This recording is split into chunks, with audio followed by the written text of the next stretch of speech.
चलें आज का लेक्चर शुरू करें। तो चलो आज का पहला जो अपने पढ़ने जा रहे हैं और वो है दैट इज एम्फीट्रोफस ओव्यूल, है ना। क्या पढ़ने जा रहे हैं? एम्फीट्रोफस। एम्फीट्रोफस ओव्यूल कैसा होता है? देखिए, एम्फीट्रोफस ओव्यूल ये बीजांड काय में वक्रन अधिक प्रभावशाली होता है। आप देखिए कैंपाइलोट्रोपस के अंदर जो कर्वेचर था, वक्रन का मतलब होता है बेटा कर्वेचर, वो ज्यादा प्रभावी नहीं था, लेकिन यहां पर कर्वेचर बहुत इफेक्टिव है तथा बीजांड काय के वक्रन के प्रभाव से बीजांड काय वक्रित हो गया है अंदर का, ठीक है, यानी कि न्यूसेलस पूरा के पूरा कर्व्ड हो गया है, जिसकी वजह से भ्रूण कोश मुड़कर और घोड़े की नाल की आकृति की तरह हो जाता है, हॉर्सशू शेप्ड हो जाता है। यदि प्रश्न कोई पूछा जाएगा तो यहां पर ही पूछा जाएगा कि वह कौन सा बीजांड है जिसके अंदर वक्रन के कारण, बीजांड काय के वक्रन के प्रभाव के कारण जो भ्रूण कोश होता है, एम्ब्रियोसेक होता है, वो मुड़कर और घोड़े की नाल की तरह हो जाता है। मतलब एम्ब्रियोसेक ऐसा हो जाता है, देखो बेटा ऐसा, एम्ब्रियोसेक ऐसा हो जाता है घोड़े की नाल की तरह, लाइक दिस, राइट। तो ये जो हॉर्सशू शेप्ड है ये किसकी विशेषता है? मिराबिलस, लेमना, पॉपी, एलिसिमा और ब्यूटेमेसी कुल की ये विशेषता है, ठीक है। इसमें बीजांड द्वार व चलाजा एक सीधी रेखा में स्थित होते हैं। मतलब जो माइक्रोपाइल है और जो चलाजा है वो तो एक सीधी रेखा के अंदर है, और बीजांड द्वार हाइलम के कहां पर आ जाता है? पास में आ जाता है। बीजांड द्वार कहां पर आ जाएगा? हाइलम के पास में। तो यहां पर ये देखिए, ये हाइलम है, यहां पर ये क्या चीज है बेटा? हाइलम। अब बहुत ज्यादा डिटेल में अपने पढ़ चुके हैं और आपको मालूम है ये क्या चीज है? माइक्रोपाइल है। और ये क्या है? यहां पर क्या है? ये दैट इज चलाजा। तो चलाजा और माइक्रोपाइल तो एक सीधी रेखा के अंदर है, चलाजा और माइक्रोपाइल तो एक सीधी रेखा के अंदर है। और ये जो एम्ब्रियोसेक है, ये जो एम्ब्रियोसेक है ये कैसा हो चुका है? घोड़े की नाल के समान, हॉर्सशू शेप्ड, हॉर्सशू शेप्ड, यानी कि कैसा हो गया बेटा? घोड़े की नाल के समान हो चुका है। इसको हम क्या बोल देते हैं? एम्फीट्रोफस। इसको क्या कह देते हैं? एम्फीट्रोफस। और इसको हम अनुप्रस्थ बीजांड भी कहते हैं। क्या कहते हैं? अनुप्रस्थ बीजांड। अनुप्रस्थ बीजांड अंग्रेजी में बोले तो ट्रांसवर्स ओव्यूल, राइट, वक्रता ज्यादा है और इसको क्या कह देते हैं? ट्रांसवर्स ओव्यूल कह देते हैं। पॉपी के अंदर, पॉपी समझते हो ना, अफीम, पॉपी, एलिसिमा, ब्यूटेमेसिकुल, लेमना, मिराबिलस, उन सब के अंदर एम्फीट्रोफस टाइप का ही क्या मिलता है? ओव्यूल। बस एक चीज याद रखनी है, ये ट्रांसवर्स बीजांड है और इसके अंदर घोड़े की नाल का क्या हो जाता है? भ्रूणकोश हो जाता है। यहां से ये प्रश्न पूछा जाएगा और बाहर से प्रश्न नहीं पूछेंगे। अब आ जाते हैं सर्सिनोट्रोपस या कुंडलित। ये आखिरी प्रकार का बीजांड। इसके अंदर सबसे बड़ी बात जो याद रखने की है कि 360 डिग्री के ऊपर घूम जाता है ओव्यूल। क्यों घूमता है उसका कारण बताता हूं अभी, लेकिन एक चीज याद रखना, इसको हम कोइल्ड या कुंडलित बीजांड कहते हैं। क्या कहते हैं बेटा इसको? Coiled ovule. कोइल्ड ओव्यूल क्यों कहते हैं इसमें? इस प्रकार के बीजांड में जो बीजांड वंत होता है ना, दैट इज फिनिकल, के पार्श्व में अत्यधिक वृद्धि होने से वो इतनी अत्यधिक वृद्धि हो जाती है कि बीजांड का शरीर जो है वो एक बार पूरा के पूरा क्या हो जाता है? उल्टा हो जाता है। और उल्टा होने के बाद में पुनः घूमकर और क्या हो जाता है? सीधा। मतलब एक बार बेटा क्या हुआ? उल्टा हुआ 180 डिग्री के ऊपर, और यदि उल्टा होके और क्या हो जाए? कोई सीधा हो जाए तो वापस से 180 डिग्री, तो 180 प्लस 180 कितना हो गया? 360। समझ में आ रहा है? कोई बीजांड है वो पहले उल्टा घूमा 180 डिग्री के ऊपर, फिर वापस 180 डिग्री के ऊपर घूमकर क्या हो गया? सीधा हो गया। तो पहले तो बीजांडवंत की देखो, बीजांडवंत की बहुत ज्यादा अतिवृद्धि के कारण वो पूरा के पूरा ऐसे घूम गया उल्टा, फिर और ग्रोथ हुई उसकी तो वो वापस से क्या हो गया? सीधा। तो पूरे के पूरे बीजांड के चारों तरफ एक चक्कर लगा लिया उसने, ठीक है। तो अत्यधिक वृद्धि होने से बीजांड का शरीर एक बार उल्टा होने के बाद पुनः घूमकर और क्या हो जाता है? सीधा। और इसमें बीजांडवंत अत्यधिक लंबा हो जाता है, यानी कि फ्यूनिकल जो है वो बहुत ज्यादा क्या हो जाता है? लंबा हो जाता है, तथा बीजांड का शरीर बीजांडवंत पर, बीजांड का शरीर बीजांडवंत पर 360 डिग्री के कोण पर घूम जाता है, और इसीलिए इसको हम क्या बोल देते हैं? कुंडलित बीजांड कहते हैं। और इस बीजांड का शरीर चारों ओर से बीजांडवंत के द्वारा घिरा रहता है। चारों ओर से बीजांड का शरीर चारों ओर से किसके द्वारा घिरा हुआ है? बीजांडवंत के द्वारा। समझ में आ रहा है? बीजांडवंत ग्रोथ कर गया तो बीजांड के चारों तरफ इस तरीके से ग्रोथ कर रहा है, फिर वापस 180 डिग्री ऊपर घुमा तो फिर पूरा तो देखो बीजांड का शरीर चारों ओर से बीजांड वृंत के द्वारा घिरा रहता है, बीजांड द्वार हाइलम से दूर स्थित होता है। ये वाला आप समझ पा रहे हैं? ये पूरा के पूरा एक बार बीजांड उल्टा हुआ और उल्टा होके क्या हो गया, सीधा हो गया, राइट, उल्टा होके क्या हो गया, सीधा। तो ये 360 डिग्री के ऊपर क्या हुआ है, कर्वेचर हुआ है 360 डिग्री के ऊपर। तो आपने क्या सीखा, सर्सिनोट्रोपस प्रकार या कुंडलित प्रकार का जो बीजांड है वो ओपनशिया के अंदर पाया जाता है। ओपनशिया किसका सदस्य है, कैक्टेसी कुल का सदस्य है। किसका सदस्य है ये, कैक्टेसी कुल का सदस्य है। इस प्रकार के बीजांड में बीजांड वृंत की पार्श्वीय वृद्धि बहुत ज्यादा हो जाने से बीजांड का शरीर एक बार उल्टा हो जाता है और उल्टा होके फिर से क्या हो जाता है, सीधा हो जाता है। यानी कि बीजांड वृंत बहुत ज्यादा यहां पर लंबा है और बीजांड का शरीर बीजांड वृंत पर 360 डिग्री के कोण पर घूम जाता है। इसीलिए इसको हम क्या कहते हैं, कुंडलित बीजांड कहते हैं। अर्थात बीजांड का शरीर चारों ओर से बीजांड द्वार के द्वारा क्या रहता है, घिरा रहता है। और ये कैक्टेसी कुल में पाया जाता है, जैसे कैक्टेसी कुल का एक सदस्य है नागफनी। क्लियर है? तो ये जो बेटा लास्ट टर्न के ऊपर बाकी था वो आज अपन ने कंप्लीट किया। तो कितने प्रकार के हो गए भाई, 6 प्रकार के। ये वाला ऑर्थोट्रोपस सीधा बीजांड, एनाट्रोपस उल्टा बीजांड, राइट। फिर एक और पढ़ाया था आपको हेमी एनाट्रोपस मतलब अर्ध प्रतीप, कैंपाइलोट्रोपस जिसमें कि थोड़ा कर्वेचर हुआ था, इसमें बहुत ज्यादा वक्रता हुई थी, राइट। और इसमें एक बार उल्टा होकर और फिर से बीजांड क्या हो गया, सीधा हो गया। तो ये टाइप्स बेटा एनसीईआरटी के अंदर नहीं दे रखे हैं, आपको ये सारे टाइप्स आने चाहिए। अच्छा, सबसे कॉमन टाइप का बीजांड, राइट, सबसे कॉमन टाइप का जो बीजांड इन सब में जो है वो कौन सा है, एनाट्रोपस है, जिसको कि हिंदी में क्या कहते हैं हम लोग, प्रतीप। और मैंने कल कहा था कि लगभग 82% पादप कुलों में, लगभग 82% पादप कुलों के अंदर इसी प्रकार का 82% पादप कुलों के अंदर इसी प्रकार का क्या पाया जाता है, बीजांड पाया जाता है। ठीक है। नाउ अब सुनना, यहां पर आपको याद हो तो जब हम लोग नर जननांग पढ़ा रहे थे, मेल रिप्रोडक्टिव ऑर्गन पढ़ा रहे थे, तो मैंने तुमको माइक्रोस्पोरोजेनेसिस पढ़ाया। अब आज की क्लास के अंदर क्योंकि हम फीमेल रिप्रोडक्टिव ऑर्गन पढ़ रहे हैं तो हम गुरु बीजाणु जनन पढ़ने जा रहे हैं। सो गुरु बीजाणु जनन याद हो तो जब अपने मेल रिप्रोडक्टिव सिस्टम पढ़ा रहे थे बेटा, तो अपने माइक्रोस्पोरोजेनेसिस पढ़ा था, याद है, लघु बीजाणु जनन। और आज क्या पढ़ रहे हैं, गुरु बीजाणु जनन। गुरु बीजाणु जनन बड़ा सिंपल सा है, दैट इज फॉर्मेशन ऑफ, ध्यान से सुनना, formation of megaspore from megaspore mother cell, megaspore mother cell. जैसे वहां कहा था लघु बीजाणु मात्र कोशिका से लघु बीजाणु का निर्माण, वैसे गुरु बीजाणु क्या है, गुरु बीजाणु जनन क्या है, तो यहां पर कहेंगे गुरु बीजाणु मात्र कोशिका से, गुरु बीजाणु मात्र कोशिका से, गुरु बीजाणु मात्र कोशिका से, गुरु बीजाणु के निर्माण की प्रक्रिया।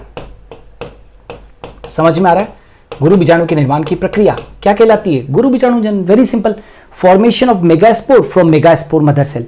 तो आज की क्लास में मुझे बेटा ये पूरा डिटेल में पढ़ाना है कि किस प्रकार से मेगास्पोर बनता है मेगास्पोर मदर सेल से, और किस तरीके से पूरा डेवलपमेंट होता है, जो कि एनसीईआरटी में बिल्कुल भी नहीं दे रखा है। एनसीईआरटी में ये दे रखा है कि बस मेगास्पोर मदर सेल डिवाइड हो गई और मेगास्पोर बन गया, दैट्स इट, उससे प्रश्न होने वाले नहीं है। तो स्टार्ट करते हैं आज। बीजांड के विकास के दौरान, बीजांड तो सब जानते हो ना, ओव्यूल का जब विकास हो रहा होता है तो बीजांडासन उत्तक है ना, जिससे क्या होता है, बीजांडासन उत्तक से बीजांड काय का क्या होता है, निर्माण एक गोल गुंडी नुमा अतिवृद्धि के रूप में होता है। Are you getting? जब बेटा ध्यान से सुनना, शुरुआत बहुत इंपॉर्टेंट होती है, अच्छे से सुन लो। बीजांड का जब विकास हो रहा होता है, जब ओव्यूल का डेवलपमेंट जब शुरू होता है, तो बीजांडासन उत्तक होता है ना, बीजांडासन उत्तक यानी कि प्लेसेंटल टिश्यू होता है, उससे बीजांड काय का निर्माण एक गोल अतिवृद्धि के रूप में, एक गोल गुंडीनुमा अतिवृद्धि के रूप में होता है।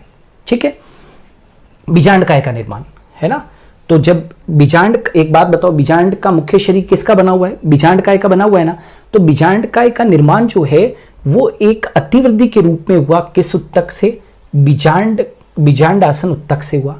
विकास की प्रारंभिक अवस्था में बीजांड काय की समस्त कोशिकाएं बेटा अविभेदित और समरूपी होती है। अविभेदित का मतलब समझते हो? अनडिफरेंशिएटेड। अनडिफरेंशिएटेड, अनडिफरेंशिएटेड का मतलब ये होता है जिसके अंदर क्या होती है? विभाजन की क्षमता होती है। और समरूपी का मतलब क्या होता है? होमोजीनियस। होमोजीनियस, सारी की सारी कोशिकाएं एक जैसी होती है, होमोजीनियस होती है और अविभेदित होती है। क्लियर? नाउ बीजांड काय की यह समरूपी कोशिकाएं एक कोशिकीय स्तर मोटी, एक कोशिकीय स्तर मोटी मतलब सिंगल सेल्ड लेयर मोटी अधिचर्म से होती है। बीजांड काय की ये समरूपी कोशिकाएं एक कोशिकीय स्तर मोटी अधिचर्म से होती है। और बीजांड काय की एक अधश्चर्मी कोशिका, अब ध्यान से सुनना, क्या कहा? बीजांड काय की यह समरूपी कोशिकाएं एक कोशिकीय स्तर मोटी अधिचर्म से बनती है ना, राइट? अब बीजांड काय की एक अधश्चर्मी कोशिका आकार में बड़ी होकर अपने स्पष्ट केंद्र की उपस्थिति से अन्य से भिन्न हो जाती है और इसे आर्कीस्पोरियल कोशिका कहते हैं। बिल्कुल और बिल्कुल वहां पर जिस प्रकार से परागकोश का परिवर्तन हुआ था बेटा, याद करो, परागकोश का परिवर्तन अधिचर्म के ठीक नीचे, याद आ रहा है? अधिचर्म के ठीक नीचे, अधिचर्म के ठीक नीचे जो हाइपोडर्मल सेल थी, अधश्चर्मीय कोशिका थी, राइट, जिनके अंदर स्पष्ट केंद्रक पाया जाता था, तो वो कोशिकाएं आर्कीस्पोरियल सेल की तरह बिहेव करती थी। बिल्कुल वहां पर और यहां पर परिवर्तन में कोई फर्क नहीं है बेटा। इस डायग्राम के अंदर देख लो, यहां पर क्या हुआ है, ये देख रहे हो, ये वाला, ये डेवलपमेंट हो रहा है। किसका डेवलपमेंट हो रहा है? ये पूरा जो डेवलपमेंट हो रहा है, मैं मेगास्पोरोजेनेसिस पढ़ा रहा हूं। तो मेगास्पोरोजेनेसिस जब पढ़ा रहा हूं तो मैं ये कह रहा हूं कि बीजांड का जब विकास हुआ ना बेटा, तो बीजांड के विकास के दौरान जो बीजांड का जो निर्माण हुआ है वो बीजांडासन उत्तक से हुआ है, एक गुंडी के रूप में। और प्रारंभिक अवस्था में जितनी भी कोशिकाएं थी बीजांड काय की, समस्त कोशिकाएं कैसी थी? अविभेदित और कैसी थी? समरूपी थी। ठीक है, बीजांड काय की ये समरूपी कोशिकाएं एक कोशिकीय स्तर मोटी अधिचर्म से क्या होती है? ये पूरे का पूरा निर्मित हो गई। अब बीजांड काय की एक अधश्चर्मी कोशिका आकार में बड़ी होकर अपने स्पष्ट केंद्र की उपस्थिति के अन्य से भिन्न हो जाती है। इसको हम आर्कीस्पोरियल सेल कहते हैं। तो ये देखिए, ये यहां पर ये कौन सा उत्तक है बेटा? बीजांड काई उत्तक। ये बीजांड काई उत्तक है, समझना, ये बीजांड काई उत्तक है। न्यूसेलस है, जिसको बोलते हैं न्यूसेलस, ये न्यूसेलस है। और यहां पर बाहर की तरफ ये अधिचर्म है।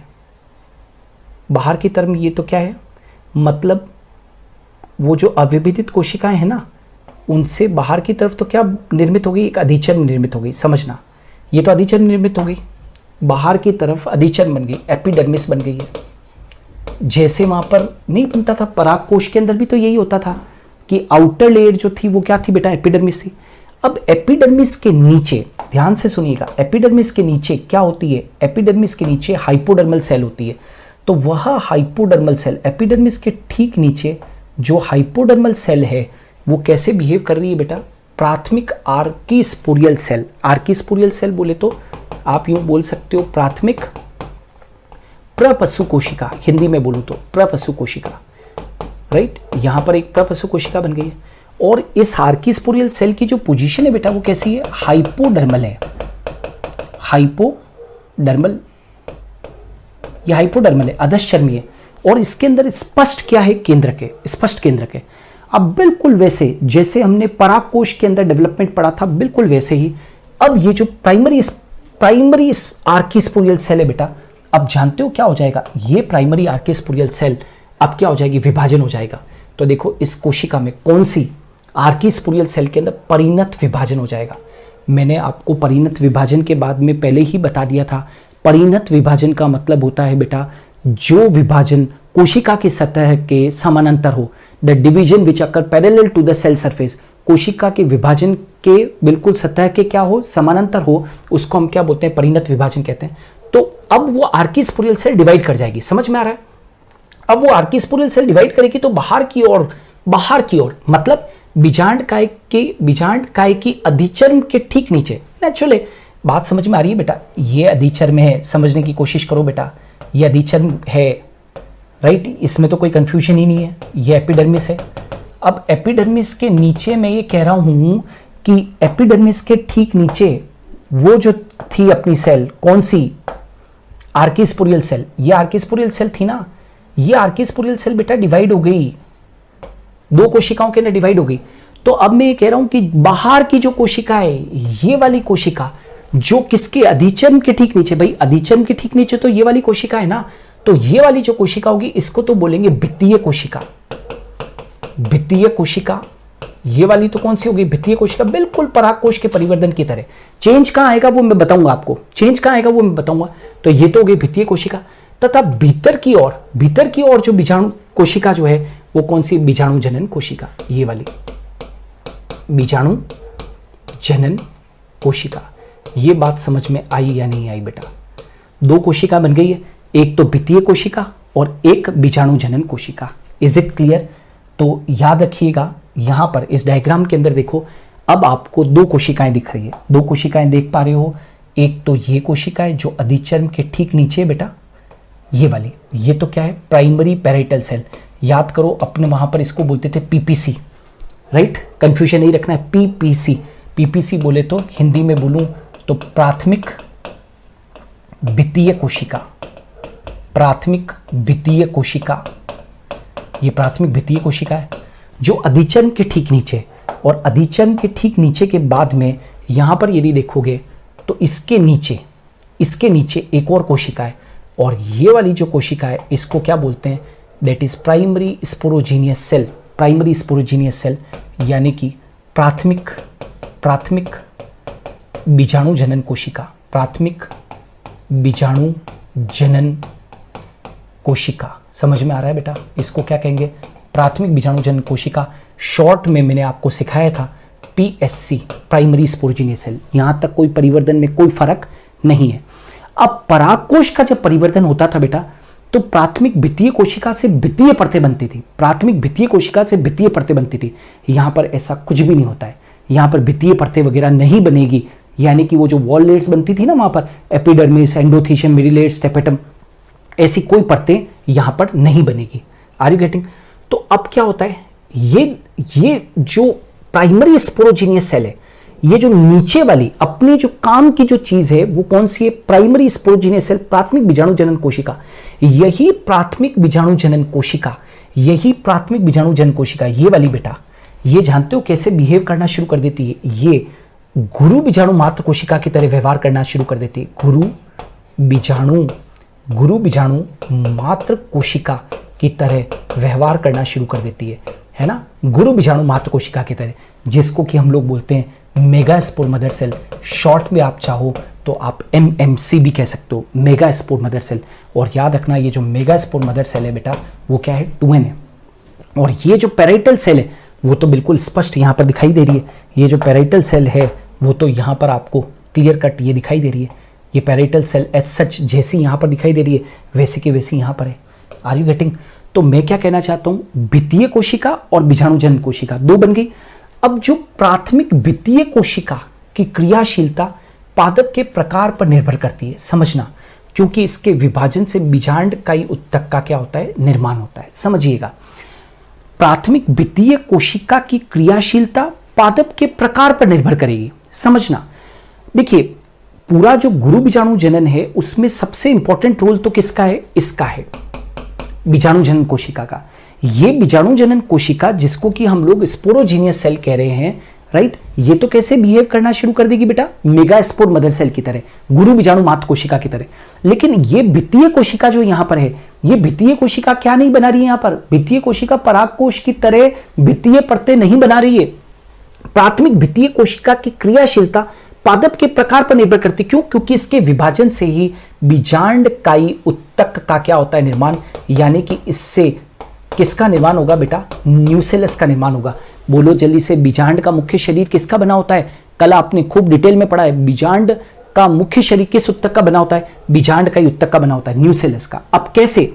तो यदि पादप गेमोपेटली का सदस्य है, यदि पादप गेमोपेटली का सदस्य है तो याद करो मैंने पढ़ाया था उसमें टेनुनुसिलेट प्रकार का बीजांड का निर्माण होगा। तो बताओ टेनुनुसिलेट प्रकार के बीजांड के अंदर याद करो, बताओ जल्दी से, बीजांड का उत्तक पतली परत के रूप में होगा, यानी कि एक पतली सी परत के रूप में होगा, यानी कि बीजांड का उत्तक बहुत कम मात्रा में होगा। टेनुनुसिलेट मतलब क्या बनेगा, बीजांड का उत्तक कम मात्रा में बनेगा कि ज्यादा, बीजांड का उत्तक कम मात्रा में बनेगा, कम मात्रा में बनेगा। बीजांड का उत्तक किसमें बनेगा, कम मात्रा में बनेगा। और यदि हम पॉलीपेटली की बात करें, यदि पॉलीपेटली सदस्यों की बात करें तो यहां पर क्रेसिनुसिलेट प्रकार का बीजांड बनेगा। और क्रेसिनुसिलेट में क्या बनता है, बीजांड का उत्तक किसमें बनेगा, ज्यादा, बीजांड का उत्तक, बीजांड का उत्तक ज्यादा मात्रा में बनता है, ज्यादा मात्रा में बनता है। याद है, अरे ज्यादा मात्रा का मतलब है कि कई सारी परतों के अंदर बीजांड का उत्तक बनेगा। Nucellus is present in form of layers, और टेनिन्यूसिलेट के अंदर बीजांड का उत्तक न्यूसेलस जो है वो केवल एक पतली परत के रूप में होगा। तो मैं केवल इतना से कहना चाहता हूं कि ये जो भित्तीय कोशिका है, इस भित्तीय कोशिका से बेटा जानते हो क्या बन गया था, भित्तीय कोशिका से तो बीजांड का उत्तक का क्या हो गया है, निर्माण हो गया है। जो बीजांड का उत्तक का निर्माण हुआ वो किससे हुआ, इस पैराइटल कोशिका से हो गया। लेकिन अब जो नेक्स्ट जो आ रही है वो कौन सी थी, बीजाणु जनन कोशिका, है ना। बीजाणु जनन कौन सी, ये वाली बीजाणु जनन कोशिका जो कि भित्तीय कोशिका के नीचे थी। ये सीधे ही कैसे व्यवहार करना शुरू कर दी, गुरु बीजाणु मात्र कोशिका की तरह कार्य करना शुरू कर देती, सीधे बिना कोई परिवर्तन किए हुए गुरु बीजाणु मात्र कोशिका यानी कि मेगास्पोर मदर सेल की तरह बिहेव करना शुरू कर देती है, जो कि द्विगुणित होती है। और आपको मैं बता दूं कि गुरु बीजाणु मात्र कोशिका से गुरु बीजाणु निर्माण की प्रक्रिया को ही तो क्या बोलते हैं, गुरु बीजाणु जनन। तो भैया आज की क्लास का थीम भी तो यही है कि मैं क्या पढ़ा रहा हूं, गुरु बीजाणु जनन पढ़ा रहा हूं। तो ये देखो, ये कोशिका द्विगुणित होती है, जैसा कि मैंने यहां पर लिख दिया है कि ये कोशिका द्विगुणित होती है। अब आप अच्छी तरह से जानते हैं कि जिस तरीके से वहां पर लघु बीजाणु मात्र कोशिका के अंदर अर्धसूत्री विभाजन हुआ था तो 4 लघु बीजाणु बने थे, याद आ रहा है वहां पर, अरे भैया वहां पर माइक्रोस्पोर मदर सेल के अंदर मियोसिस हुआ था तो 4 माइक्रोस्पोर बने थे। लेकिन यहां पर और उसमें क्या फर्क है, वहां पर जो 4 लघु बीजाणु बने थे, यानी कि वहां पर जो 4 माइक्रोस्पोर बने थे, चारों के चारों क्रियात्मक थे, चारों के चारों फंक्शनल थे। लेकिन यहां पर जो मेगास्पोर मदर सेल डिवाइड होगी, मेगास्पोर मदर सेल के डिवीजन होने से बेटा 4 गुरु बीजाणु बनेंगे। कितने बनेंगे, 4 गुरु बीजाणु बनेंगे। और वो चारों के चारों कैसे होंगे, अगुणित होंगे, क्योंकि अर्धसूत्री विभाजन का जो उत्पाद होता है वो हमेशा कैसा होता है, अगुणित होता है। तो 4 गुरु बीजाणु बनेंगे। लेकिन जो खास मुद्दे की बात है वो ये है कि यहां पर चारों के चारों गुरु बीजाणु बेटा एक कतार में होते हैं, जिसको बोलते हैं लीनियर टेट्राड, रेखीय चतुष्क बोलते हैं। उसको क्या बोलते हैं, रेखीय चतुष्क बोलते हैं। अभी डायग्राम के अंदर भी आप लोगों को दिखाई देगा। लेकिन सबसे बड़ी बात और सबसे खास बात याद रखने की बात है कि यहां पर 4 गुरु बीजाणुओं में से अधिकांश आवृतबीजी पादपों के अंदर 4 में से जानते हो बेटा कितने नष्ट हो जाएंगे, 3 नष्ट हो जाएंगे और केवल 1 गुरु बीजाणु फंक्शनल रहेगा। केवल 1 गुरु बीजाणु ही क्या रहेगा, फंक्शनल रहेगा, यानी कि क्रियात्मक रहेगा। उसको बोलते हैं फंक्शनल मेगास्पोर। उसको क्या बोलेंगे, फंक्शनल मेगास्पोर। जरा देखते हैं ये मेगास्पोर मदर सेल, ये मेगास्पोर मदर सेल किससे डिवाइड हो गई बेटा, मियोसिस से डिवाइड होगी।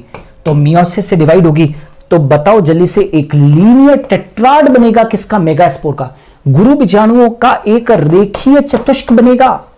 अधिकांश आवृतबीजी पादपों के अंदर रेखीय चतुष्क ही होता है, लीनियर टेट्राड। अरे लीनियर टेट्राड का मतलब समझते हो बेटा, लीनियर टेट्राड का मतलब है कि यहां पर आपको 4 गुरु बीजाणु, 1, ये 2, ये तीसरा और ये चौथा, ये 4 आपको गुरु बीजाणु एक कतार में दिख रहे हैं। क्योंकि ये लीनियर फैशन के अंदर रेखीय क्रम में है, इसलिए इसको क्या बोल देते हैं, रेखीय चतुष्क कह देते हैं।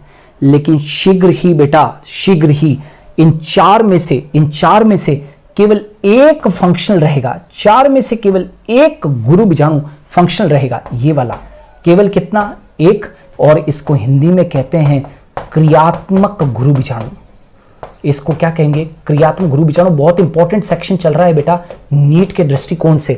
अभी की क्लास को 1 मिनट के लिए भी इधर उधर मत होना, भिखा जी की नमकीन मत खाना भैया बैठे बैठे, ठीक है ना, यहां पर ध्यान दीजिए क्लास के अंदर फंक्शनल मेगास्पोर यहां पर बन गया और 3 जो गुरु बीजाणु है बेटा वो डीजेनरेट हो गए, यानी कि 3 जो है वो क्या हो गए, विघटित हो गए। 3 क्या हो गए, विघटित। साफ दिख रहा है, 3 विघटित हो गए और 1 बचा। ये डायग्राम क्लियर है बेटा? ये डायग्राम्स एनसीईआरटी में नहीं दे रखे हैं। आप कैसे कल्पना कर सकते हैं कि बिना इस डायग्राम के आपको चीजें समझ में आ सकती है? तो यहां तक क्लियर है? तो ये क्लियर। तो हम कहां तक पहुंचे हैं? 4 में से 3 डिसइंटीग्रेट हो चुके हैं और 1 बेटा क्या है, केवल फंक्शनल है, राइट? तो 4 गुरु बीजाणु बन चुके हैं। अब 4 गुरु बीजाणु बन चुके हैं तो इस परिवर्तन के दौरान आप देखिएगा, इस दौरान ही क्या होता है, क्योंकि आप पढ़ क्या रहे हो भाई, साथ में बीजांड का भी तो डेवलपमेंट हो रहा है। अरे भाई ये जो पूरा प्रोसेस हो रहा है, ये जो प्रोसेस हो रहा है ये वाला, इसमें बीजांड का भी तो परिवर्तन हो रहा है, पूरा बीजांड का भी तो परिवर्तन हो रहा है। अब आपने देखा था कि बीजांड का जब परिवर्तन हुआ था तो आप याद करो, बीजांड का ही उत्तक तो अभी बन गया। अरे भाई वित्तीय कोशिका ने, पैराइटल सेल ने बीजांड का ही उत्तक तो बना दिया, लेकिन बीजांड का ही उत्तक के चारों तरफ सुरक्षात्मक आवरण भी तो होते हैं बेटा। याद करो, 2 इंटीग्यूमेंट हो तो बायोटेक्निक अध्यावरण होते हैं। तो क्या होता है, इसी परिवर्तन के दौरान, इसी दौरान बीजांड काय के बाहर मतलब ऐसे ये बीजांड काय तो क्या विकसित हुआ है, ये बीजांड काय तो यहां पर है बेटा, बीजांड काय तो यहां पर विकसित हुआ है, लेकिन इसके बाहर आंतरिक अध्यावरण, सबसे पहले क्या बनेगा, आंतरिक अध्यावरण बनेगा, इनर इंटीग्यूमेंट बनेगा, का आंतरिक अध्यावरण का निर्माण होगा और उसके बाद में फिर क्या बन जाएगा बेटा, बाह्य अध्यावरण बन जाएगा। तो ये रहा, ये आंतरिक अध्यावरण है, तो ये वाला कौन सा हो गया, बाह्य अध्यावरण। ये देखो ये क्या बन गया, बाह्य अध्यावरण भी बन गया, जिससे बीजांड की संरचना क्या हो जाती है, स्पष्ट हो जाती है। तो बताओ 2 अध्यावरण बन गए, तो इसको मैं क्या कहूंगा, बाइटेग्मिक ओव्यूल, हाँ या ना बेटा? तो भैया बीजांड का परिवर्तन चल रहा है, ओव्यूल का डेवलपमेंट चल रहा है साथ साथ।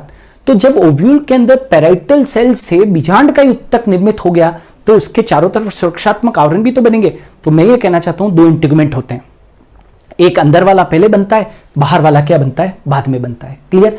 और ये वाला पॉइंट तो बता ही दिया है, 4 अगुणित बीजाणु बनते हैं और ये एक रेखीय चतुष्क में पाए जाते हैं, ये एक लीनियर टेट्राड में पाए जाते हैं बेटा। और याद रखना अधिकांश एंजियोस्पर्म में रेखीय चतुष्क ही बनता है, including our typical angiosperm known as the Capsella. प्रारूपिक कैप्सुला में भी यहां पर रेखीय चतुष्क ही बनता है। रेखीय समझ रहे हो ना, एक रेखा के अंदर चारों के चारों होंगे। अब क्लियर कट लिख चुके हैं कि लंबवत चतुष्क में स्थित 4 गुरु बीजाणुओं में से 3 माइक्रोपाइलर, ये प्रश्न यहां से पूछ लेते हैं कि जो 3 गुरु बीजाणु नष्ट हुए वो माइक्रोपाइलर सिरे की तरफ थे या चलाजल सिरे की तरफ थे, मतलब वो बीजांड द्वार की तरफ वाले नष्ट हुए या फिर कौन से वाले, चलाजल निभागीय सिरे वाले नष्ट हुए। तो याद रखना 3 माइक्रोपाइल की तरफ वाले गुरु बीजाणु नष्ट हो गए। ये तो बेटा हर किताब में लिखा हुआ है कि 4 में से 3 नष्ट हो जाते हैं, न 1 फंक्शनल रह जाता है। लेकिन यहां पर यह ध्यान रखने की बात है कि जो 3 नष्ट हुए हैं वो माइक्रोपाइल की तरफ है और जो क्रियात्मक गुरु बीजाणु है, जो केवल एकमात्र क्रियात्मक गुरु बीजाणु जो है वो निभाग की तरफ है। जाके पेपर चेक कर लो, नीट में ये क्वेश्चन पूछा जा चुका है कि क्रियात्मक गुरु बीजाणु किस और होता है। तो आपने क्या सीखा अभी की क्लास में कि क्रियात्मक गुरु बीजाणु निभाग की तरफ होता है, राइट? तो क्रियात्मक गुरु बीजाणु जो निभाग की तरफ स्थित होता है वह क्रियाशील गुरु बीजाणु का क्या करता है, निर्माण, मतलब वह क्रियाशील होता है। तो 4 में से 3 नष्ट हो गए और बचा 1। तो बताओ यदि आपसे कोई पूछे कि अल्टीमेट रिजल्ट क्या, 1 मेगास्पोर मदर सेल के डिवीजन से कितने फंक्शनल मेगास्पोर बने, तो कहोगे 1। 4 नहीं कहोगे क्योंकि 3 नष्ट हो गए, उनकी तो कोई बात ही नहीं है। 4 में से कितने बचे, 1, वो फंक्शनल मेगास्पोर हुआ। नाउ खास बात, अब ये जो फंक्शनल मेगास्पोर है बेटा, फंक्शनल मेगास्पोर है, यही जानते हो क्या बनाएगा, एम्ब्रियो सैक बनाएगा। यही क्या बनाएगा बेटा, एम्ब्रियो सैक। अब मादा युग्मोद्भिद या भ्रूण कोश का निर्माण, नाउ वेरी वेरी इंपॉर्टेंट, क्या कहा है? मादा युग्मोद्भिद या भ्रूण कोश का निर्माण। बहुत इंपॉर्टेंट है बेटा। आज की क्लास का थीम है मेगा गैमेटोजेनेसिस, यानी कि मैं आपको मादा युग्मोद्भिद का निर्माण पढ़ाने वाला हूं। पहली बात तो क्लियर कर दूं, मादा युग्मोद्भिद को इंग्लिश में फीमेल गैमेटोफाइट कहते हैं और वास्तव में फीमेल गैमेटोफाइट ही भ्रूण कोश है ना, एम्ब्रियो सैक है। भ्रूण कोश बोले तो क्या बेटा? Embryo sac. मतलब मैं ये पढ़ाने जा रहा हूं कि एम्ब्रियो सैक कैसे बनता है। तो एम्ब्रियो सैक बनाने के लिए जो पहली सेल काम करेगी वो मेरा होगा फंक्शनल मेगास्पोर। पहले तो दिमाग में सेट कर लो, फंक्शनल मेगास्पोर से ही क्या बनता है? फीमेल गैमेटोफाइट बनता है, जिसको कि हम क्या बोलते हैं? एम्ब्रियो सैक कहते हैं। इसीलिए तो साफ साफ शब्दों में लिख दिया है कि गुरु बीजाणु, कौन सा? क्रियात्मक गुरु बीजाणु ही मादा युग्मोद्भिद की प्रथम कोशिका है। मतलब जो मैं एम्ब्रियो सैक बनाऊंगा वह क्या है? मादा युग्मोद्भिद की मतलब प्रथम कोशिका कौन है? मेगास्पोर है। अब मैं थ्योरी पढ़ाऊं उससे पहले मैं एक आपको पूरा एक डिस्क्रिप्शन दूंगा।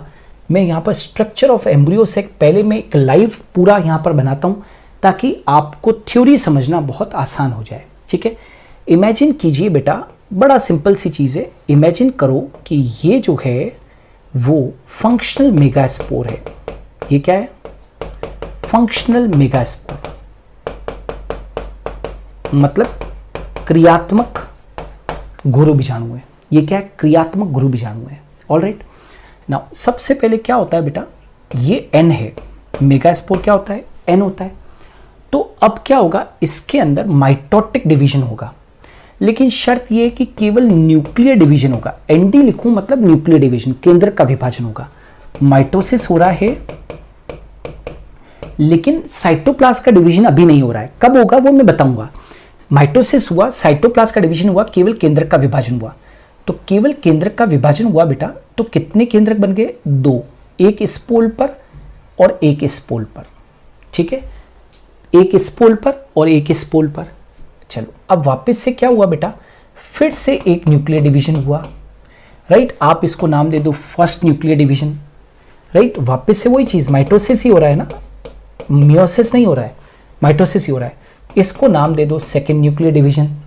अब यहां पर वापस से न्यूक्लियर डिवीजन हुआ है, तो यहां पर कितने? 2 न्यूक्लियर कंडीशन है। ये 2 न्यूक्लियर कंडीशन है। अब 2 न्यूक्लियर कंडीशन है तो अब क्या होगा? 2 न्यूक्लियर से कितने न्यूक्लियर बन जाएंगे? 4, 1, 2, 1 और 2। अरे भाई इससे 2, इससे 2 वापस से, तो ये क्या बन गया बेटा? 4 न्यूक्लियर कंडीशन। अब वापस से ये तीसरा माइटोसिस हुआ और तीसरा माइटोसिस हुआ, यहां पर भी न्यूक्लियर डिवीजन हुआ है, अभी भी वॉल फॉर्मेशन नहीं हुआ है, साइटोकाइनेसिस नहीं हुआ है, भित्ति निर्माण नहीं हुआ है। तो अब क्या हुआ बेटा? 4 न्यूक्लियर बन गए, 1, 2, 3 और ये 4, 1, 2, 3 और ये 4। आप सब जानते हो माइटोसिस होता है तो 1 से 2, 2 से 4, 4 से 8 रचना बनती है। तो ये 8 न्यूक्लियर कंडीशन हो गई। 8 न्यूक्लियर कंडीशन हो गई ना। यहां पर 4 है बेटा और यहां पर 4 है, यहां पर 2 है, यहां पर 2 है, यहां पर 1 है, यहां पर 1 है। ठीक है, अब क्या होता है? इसके बाद में अब साइटोप्लाज्म डिवीजन होगा। अब साइटोप्लाज्म डिवीजन होगा, लेकिन उससे भी पहले, साइटोप्लाज्म डिवीजन से भी पहले मैं एक चीज और बताना चाहूंगा कि यहां पर साइटोप्लाज्म के भी पहले यहां पर अब न्यूक्लियर का शिफ्टिंग होगी, न्यूक्लियस की शिफ्टिंग होगी बेटा, है ना, न्यूक्लियस शिफ्टिंग होगी। न्यूक्लियस की शिफ्टिंग होगी। शिफ्टिंग कैसे होगी? ऊपर 4, इस ध्रुव के ऊपर 4 है तो 4 में से ऊपर तो 3 रह जाएंगे और एक सेंटर में मूव करके आ जाएगा। इसी प्रकार से इस ध्रुव के ऊपर जो 4 है, इनमें से 4 में से 3 तो यहां पर रह जाएंगे और एक शिफ्ट होकर कहां चले जाएगा? इधर आ जाएगा। Are you getting? तो कैसे लिखूं मैं? 3, 2, 3 ऐसे लिखूंगा, 3, 2 और 3। अब क्या होगा इसके बाद में?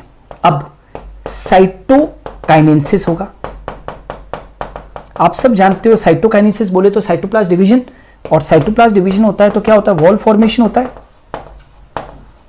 साइटोकाइनेसिस होगा तो वॉल फॉर्मेशन होगा, और बेटा वॉल फॉर्मेशन होगा तो क्या होगा वो देखिए।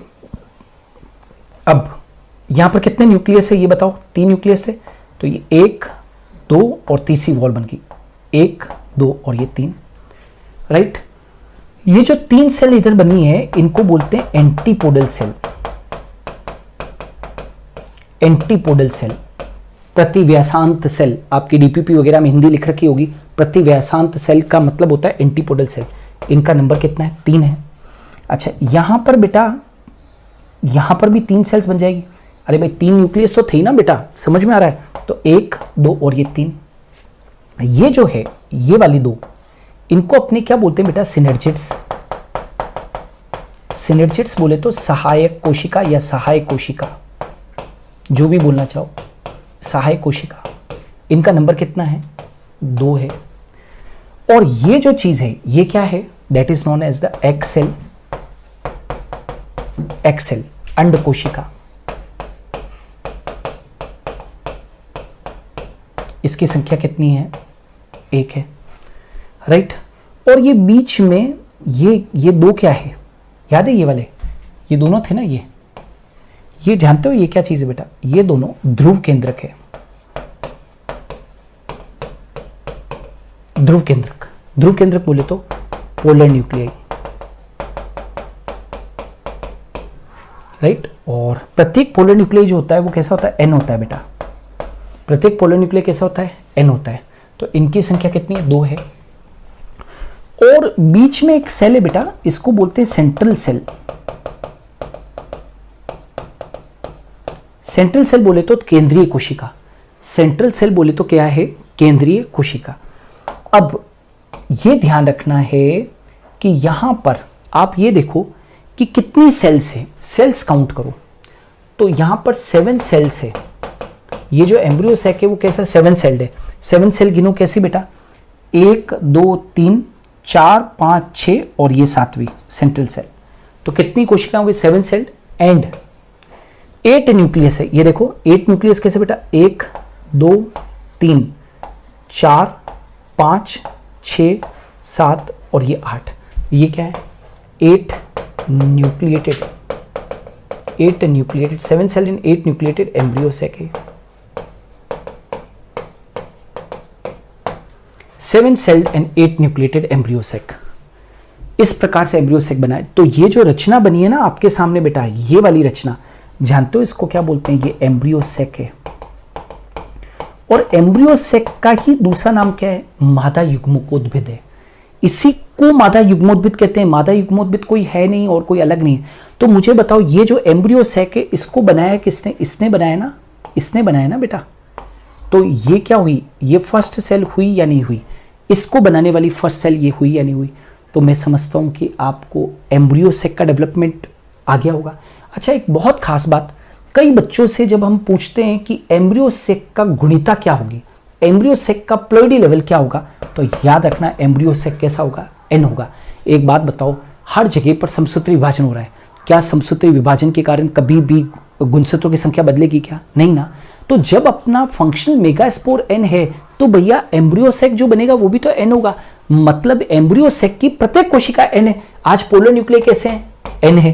एंटीपोडल सेल कैसी है, n है। एक्स सेल कैसी है, n है। सहायक कोशिका कैसी है, n है। कोई एक कोशिका बता दो जो कि डिप्लॉइड हो, डिप्लॉइड तो नहीं है ना। हाँ फर्टिलाइजेशन जब होगा, राइट, उसके ठीक पहले ये जो ध्रुव केंद्रक है ये जरूर फ्यूज हो जाते हैं, लेकिन अभी तो फ्यूज नहीं हुए ना। जब फ्यूजन होगा तो मैं आपको बता दूंगा प्रॉपर टाइम के ऊपर। तो ये दोनों फ्यूज होकर और फिर 2n बनाते हैं, लेकिन अभी तक तो नहीं हुआ है ना। तो एम्ब्रियो सैक जो होता है वो बेटा कैसा होगा, हैप्लॉइड होगा।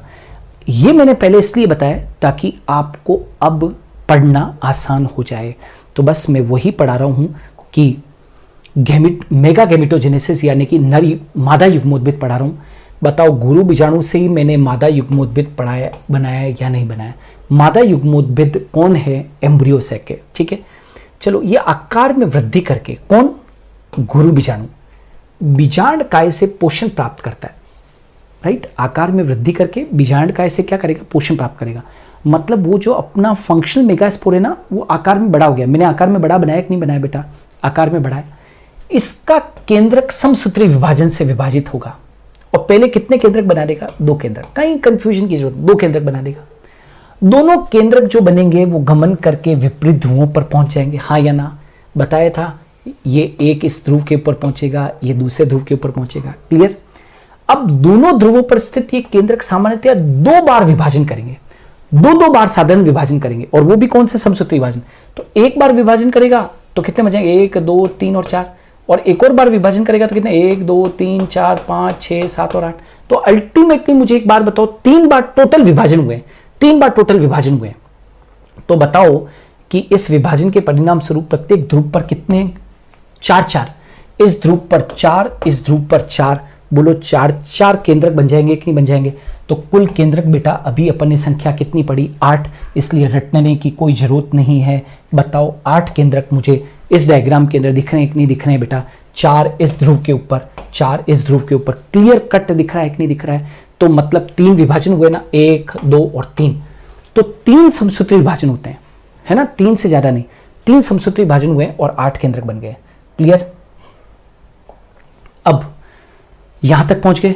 अब प्रत्येक ध्रुव से एक एक केंद्रक, मतलब एक केंद्रक तो निभाग से, अरे भाई 2 ही तो सिरे हैं, एक बीजांडद्वारीय सिरा है और एक निभागीय सिरा है, तो न्यूक्लियस की शिफ्टिंग होगी। कहा ना मैंने न्यूक्लियस की शिफ्टिंग। एक केंद्रक तो निभाग से, एक केंद्रक निभाग से, और एक केंद्रक बीजांड द्वार से केंद्र की ओर क्या करेगा? बढ़ने लगता है। इनको ध्रुवीय केंद्रक कहते हैं, पोलर न्यूक्लिय कहते हैं। बोलो डायग्राम क्लियर है या नहीं? ये न्यूक्लियस की शिफ्टिंग हुई। तो एक तो कौन सा? निभागीय क्षेत्र से, एक बीजांडद्वारी क्षेत्र से। बताओ 2 आगे, तो बताओ ये दोनों के दोनों जो है इनको पोलर न्यूक्लिय कहूं बेटा? पोलर न्यूक्लिय यानी कि ध्रुव केंद्रक। इनको क्या कह दूं मैं? ध्रुव केंद्रक।